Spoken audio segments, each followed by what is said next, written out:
If you are a growth marketer or a young entrepreneur keen to find out how to best choose a tech stack to avoid overpaying, this place is for you.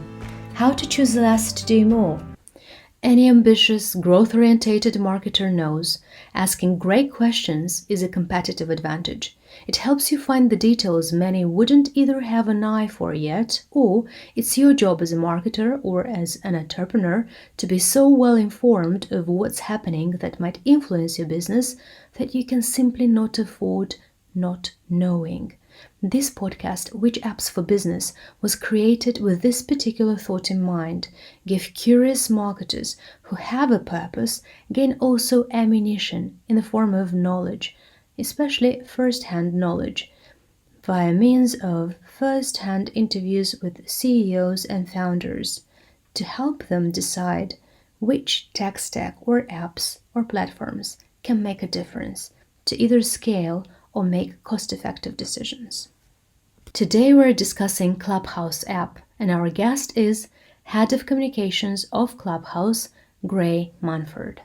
The key question that prompted our discussion was what the future holds for Clubhouse, and we are indeed curious. As marketers, we'd love to know what's out there for the brand audiences that we can send on Clubhouse, that we can engage on Clubhouse with, and what are the key products out there that are supposed to keep the engagement levels up and running for the years to come. So there are indeed plenty of questions to be asked, such as, will audio social remain a long-term usage behavior within social apps, or was it a pandemic-inspired fad which provided another way for people to connect amid COVID restrictions? And then the other point to look into is the video live streaming before it.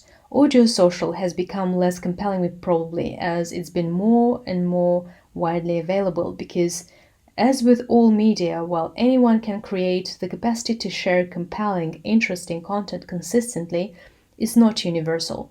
Being good at audio or video live streaming is a skill, and the big challenge that Clubhouse and Twitter are now grappling with it is, how do you ensure that you're showcasing the best audio content to each individual user to generate optimal engagement with broadcasts in real time?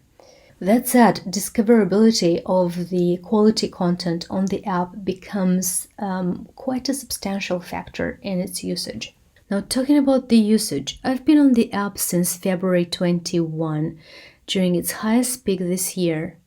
I witnessed some of the greatest personalities from various fields of interest attending the rooms, from politicians to astronomers to space entrepreneurs. You'd know I'm speaking here about Elon Musk, but also I myself had been able to host one of the most popular rooms on the app in June 21st with Netflix co-founder, creator, and first CEO 𝗵𝗵𝗱𝗆, gathering over 2.5K live real-time listeners. Now think about the capacity of the offline conference rooms. You'd hardly find anywhere a 2.5K capacity room out there, and having a room on Clubhouse alone with 2.5K international listeners is astonishing. Since then, copycat apps followed, and inevitably the number of downloads lessened as it seems the interest for the app grew initially way ahead of its ability to innovate and launch features which would allow it to own the social audio space. Now, where myself as a marketer am seeing quicker wins here to help preserve the engagement is the ability to create email newsletter for the app, pretty much for its most active creators as much as its most frequent listeners, to help re-engage them. Now, this is currently as a feature lacking in its mass market form. How do I know it? I'm not receiving one email from Clubhouse yet. Also, after spending a fair amount of time on the app in its first few months at the beginning of this year, in the peak of the pandemic, I couldn't help but notice there's no way to create lists, such as on Twitter, where you can add the profiles of users by interests, by topics they discuss or engaged in. This would no doubt add up to the app discoverability of the quality content. Plus, this would be a massive time saver since we all want to spend our time online in a worthwhile manner. Now, before we would dive into the interview, let's talk a little bit about the stats to put Clubhouse usage into some form of context. At the height of its popularity, it saw over 9.6 million downloads of the app in February 2021. Building upon previous, less sophisticated audio chat rooms, Clubhouse offered opt-in audio spaces with various levels of privacy. However, it's faced questions on what its future holds, similar question we're imposing today. In August, Clubhouse saw about 1.7 million global installs, down 35% month-over-month from about 2.6 million in July, according to TechCrunch. The same source reports currently the average Clubhouse user spends 70 minutes a day on the platform. Now let's hear out from Grey Munford, Head of Communications at Clubhouse. Grey, thank you for accepting the interview. We're thrilled to have you in. My first question. Clubhouse had an excellent start to the new year. In January, you've secured an investment of $100 million and saw Elon Musk hosting a live room, which effectively made him your supporter. These days, many apps are diversifying, aiming to extend their brand and add more to their services, thus risking to dilute its initial format. There are now many more in-app copycats of Clubhouse adopted by major social networks, Twitter Spaces, Facebook audio rooms, to name but a few.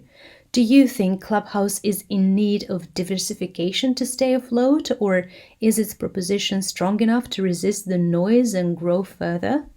Your first question is about diversification versus focus.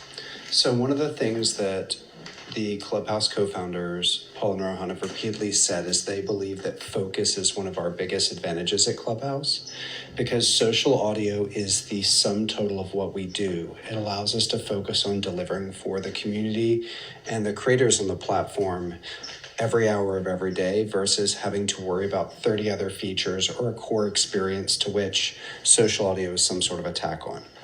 So when you ask about diversification, I think what you will continue to see are an increasing number of monetization mechanisms, an increasing number of creator tools, and an ever-expanding focus on making using the app, especially for the first time, as simple and easy intuitive as possible.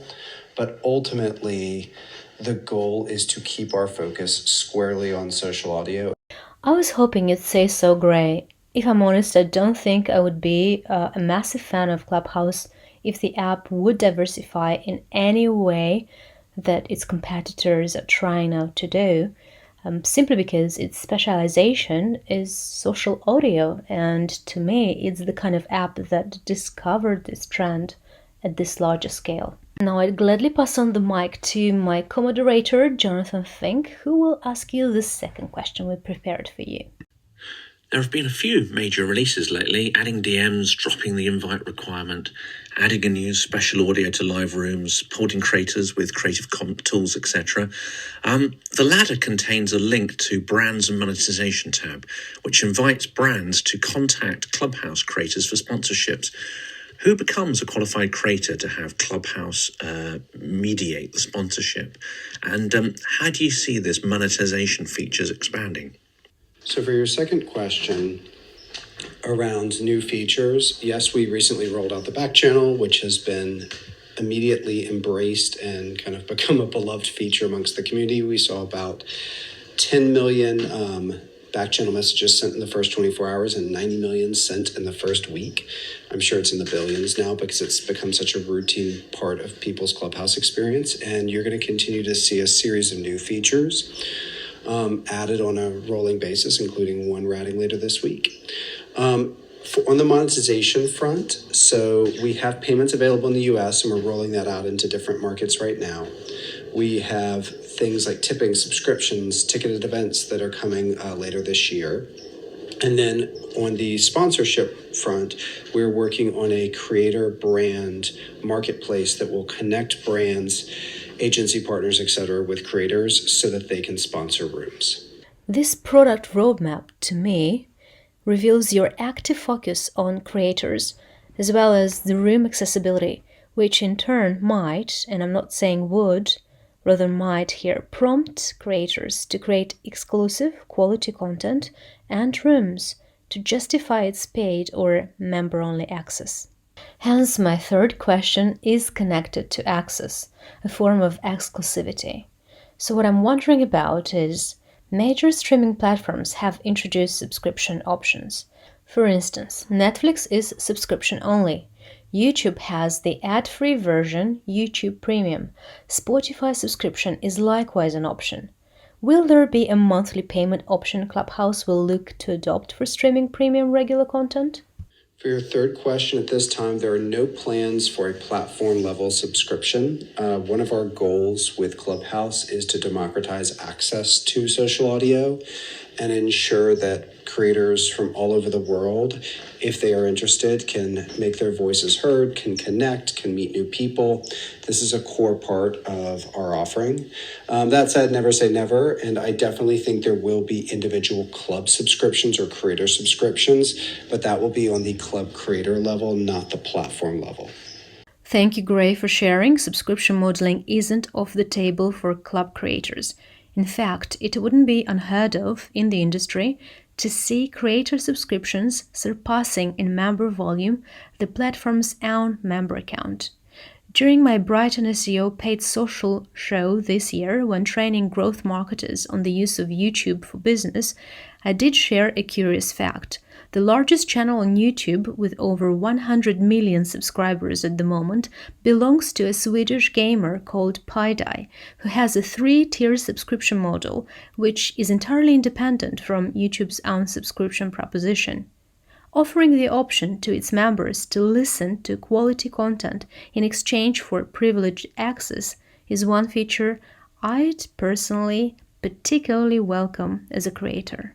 And as we're approaching the final few minutes of our show today, I'm gladly passing on the mic to 𝗂𝗏𝗂𝗃, our co-moderator. Jonathan, over to you. Finally, what's more important, creation or conversation? I.e., creating as many rooms as possible, or streaming conversation in fewer yet more quality rooms? If so, how do you think we as users could be exposed to content we could favour, like to hear more of what we visited more often, etc.? How does content quality serving algorithm work on Clubhouse? Are there any further changes planned to refine this experience? And finally, in the quality versus quantity standpoint, I would definitely say that Clubhouse rewards quality, both in terms of collaboration and bringing creators, especially creators from different verticals who are going to bring wildly different followings with them, into a room together for a discussion. I don't think that the algorithm rewards quantity in the way you're thinking, like meaning, I guess YouTube is the most famous example, where for a period of time you kind of had to post every day or the algorithm would punish you for that. I believe they've evolved their system since then. The way the algorithms on Clubhouse work, and they are getting better every single week because there's an enormous amount of effort going into improving discoverability, is it's much more about correlating the types of creators that people follow, the types of rooms they regularly visit, as opposed to simply just rewarding those who churn out a high volume of content. So it's ultimately about connection. Thank you, Grey, for your time today and the thoughtful answers you've shared. I love the connection reference you've last made, aka Clubhouse connecting people. I myself have seen this in action. However, as the time goes by and we're gravitating more and more towards the content dissemination, what I'd love to get a firmer grip of on the app is that sense of informing its user base, sharing more of what we don't know. I might be speaking from my own wish list, in which case would love to hear any other points of view on the comments, on what you've heard us today sharing or debating on. With that in mind, I'm closing the line gratefully for today's episode, sharing my gratitude with Grey and the 𝗏𝗏𝗏𝗏 team, 𝗂𝗏𝗂𝗃, our co-moderator, Daniela Cantor, the sound specialist, and Maria Jardin, who is our graphic designer. Thank you all who participated, and thank you for giving us wings to continue. Any feedback, Much appreciated as always. Speak soon. Bye.